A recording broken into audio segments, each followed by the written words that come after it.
Hi friends, मैं this side. आज मैं वीडियो बनाने वाली हूँ कि मेरी ऑफिस की और मेरी सेल्फ ग्रोथ के लिए 5 टिप्स है जो मैं मेरे डेली रूटीन में यूज करती हूँ। तो चलिए मैं आपके साथ शेयर करने वाली हूँ। मैं सबसे पहले बात करूंगी डेली जर्नलिंग।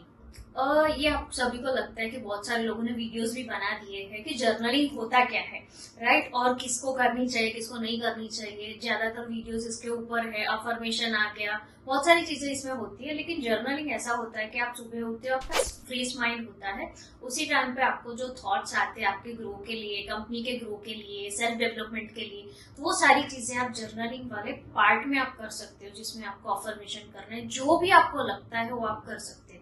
ये हो गया मेरा फर्स्ट पॉइंट जो मैं खुद करती हूँ। और जैसे मैंने आपको बताया कि अगर आप सुबह उठ के ये एक पार्ट आपके मॉर्निंग रूटीन में डालोगे तो आपको काफी हेल्प हो जाएगा।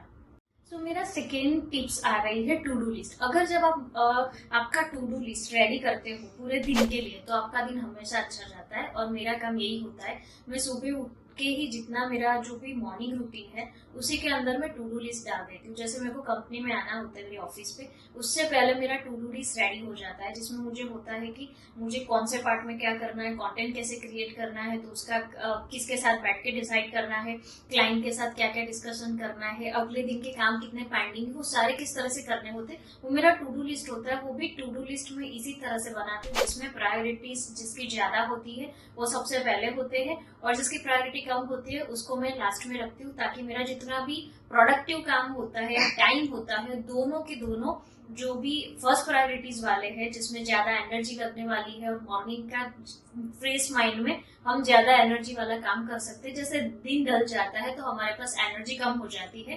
टू डू लिस्ट का इम्पोर्टेंट ऐसा होता है। और हाँ, बहुत सारे लोग ऐसे होते हैं कि रात को सोने से पहले टू डू लिस्ट कर देते हैं। डिपेंड होता है पर्सन टू पर्सन कि आपको कौन सा अच्छा लगता है। मेरा जनरली मॉर्निंग में होता है, मैं मॉर्निंग में ही निकलने से पहले याद कर देती हूँ कि मेरा आज का दिन का क्या काम है, मुझे कौन से काम को लेके सबसे पहले काम स्टार्ट करना है। सेकेंड टिप्स मेरी थी टू डू लिस्ट।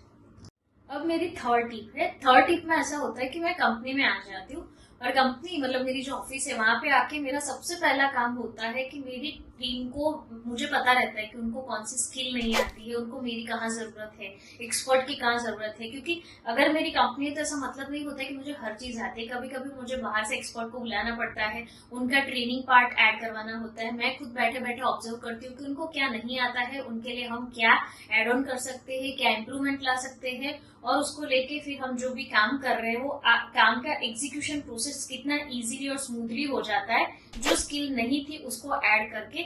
मेरा मेन पार्ट यही होता है कि अगर टीम होती है तो टीम के ऊपर भी आपको काम करना रहता है।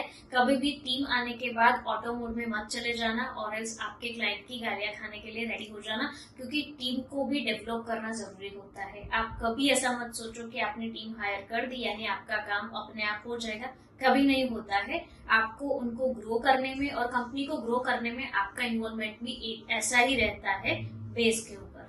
उसके बाद आता है मंथली रिपोर्ट्स। मंथली रिपोर्ट्स ऐसे होते हैं कि जनरली क्या होते हैं कि हम पूरा मंथ काम क्या करते हैं ना पता नहीं चलता है। जब सैलरी का टाइम आता है तब उस टाइम पे पता चलता है कि कंपनी में कितना आया और क्या किया कंपनी ने। मंथली रिपोर्ट हमेशा आपको हेल्प करता है कि आपने पूरे मंथ में कितने क्लाइंट को पिच किया, कितने क्लाइंट ने आपका प्रपोजल एक्सेप्ट किया, कितने क्लाइंट ऑन बोर्ड पे हुए, कितने क्लाइंट ने रिजेक्ट किया।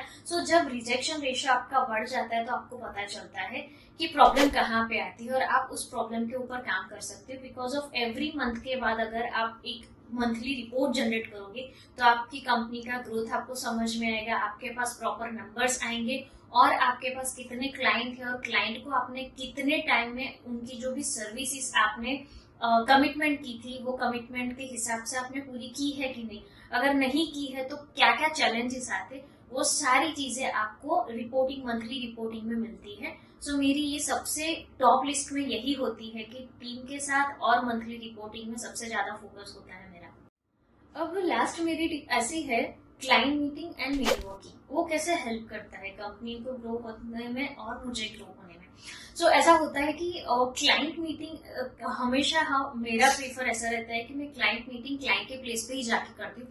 उसका रीजन ऐसा होता है कि मैं उनके प्रीमाइसेस में जाती हूँ तो मुझे पता चलता है कि कितना ट्रस्ट वर्दी क्लाइंट है, उन्होंने जो रिक्वायरमेंट दी है या उनसे हमें जो रिक्वायरमेंट लेनी है ये दोनों चीजें मैच कर रही है कि नहीं। क्योंकि कभी कभी ऐसा होता है कि जब हम उनके साथ फाइनेंशियल टर्म्स पे, जो भी पेमेंट के टर्म्स पे बात करने आते हैं, दैट टाइम वो लोग बहुत सारे ऐसे स्टोरीज बनाते हैं जिसका हमें बेस भी नहीं पता होता है। सो ऐसे काफी चैलेंजेस आते हैं। कभी कभी क्लाइंट के प्रीमाइसेस पे जो बोलते हैं वैसा होता भी नहीं है।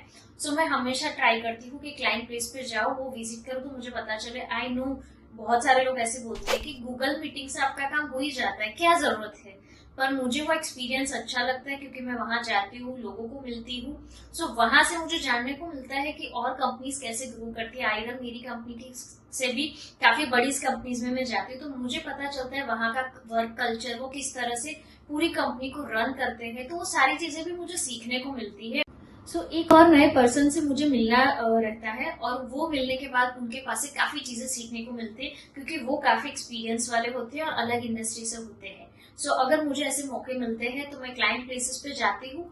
और मेरा जो सबसे अच्छा पार्ट होता है वो नेटवर्किंग होता है। नेटवर्किंग ऐसा होता है कि जहां पे भी इवेंट्स होती है या एग्जीबिशंस होते हैं, जहां पे एंटरप्रेन्योर्स आते हैं या बिजनेस टाइकून्स या बिजनेस वुमन और मेंस, जितने भी लोग आते हैं जो खुद के बिजनेस को ओन करते हैं, वो सभी से मैं मिलती हूँ और उनकी स्टोरी जानती हूँ कि आपने आपकी कंपनी को या अपने बिजनेस को किस तरह से ग्रो किया है, कैसे चैलेंजेस आए और किन किन लोगों से आप मिले, जहां से आपको इंस्पिरेशन मिली, किनको आपने मेंटर बनाया, किनके पास से आप सीखे और कौन से मॉडल को लेके आप जा रहे हो। तो इतनी सारी चीजें ऐसे एंटरप्रेन्योर्स, बिजनेस टाइकून और बिजनेसमैन से ही पता चलती है। हम किसी अरे गरे को मिलके ये नहीं जान सकते, ना वो आपके साथ डिस्कस करेगा ना आप उसके साथ डिस्कस करोगी कि अगर आपकी कंपनी को एक्सेल लेवल पे जाना है तो वो ले जाने के लिए आपको एक नेटवर्किंग चाहिए, प्लेटफॉर्म चाहिए। वहां जाके उसी तरह से लोगों को और डिफरेंट डिफरेंट टाइप के माइंडसेट वाले लोगों को खुद के ही स्टार्टअप और कंपनीज और जो भी है उनको आगे ले जाने के लिए जो माइंडसेट, स्ट्रेटेजीज और जितने भी गोल्स जो भी सेट करते हैं वो आपके साथ शेयर होते हैं, और उसको देखते, समझते और अप्लाई करते करते आप आपकी कंपनी को ग्रो करने के लिए काफी आगे बढ़ जाओगे। ये जो 5 पॉइंट मैंने बताए, 5 पॉइंट में एवरी डे अप्लाई करती हूँ। जैसे मंथली वाला बोला तो मंथली अप्लाई होता है। तो ये जब मैंने स्टार्ट किया तब मुझे पता चला मेरी कंपनी कहाँ थी और अब कहाँ जा रही है और मुझे आगे कैसे ले जाना है। ये मेरी हैबिट मुझे इतनी हेल्पफुल होती है मेरी कंपनी को ग्रो करने में, और मेरा भी सेल्फ डेवलपमेंट होता है जब मैं नेटवर्किंग पार्ट में गई थी।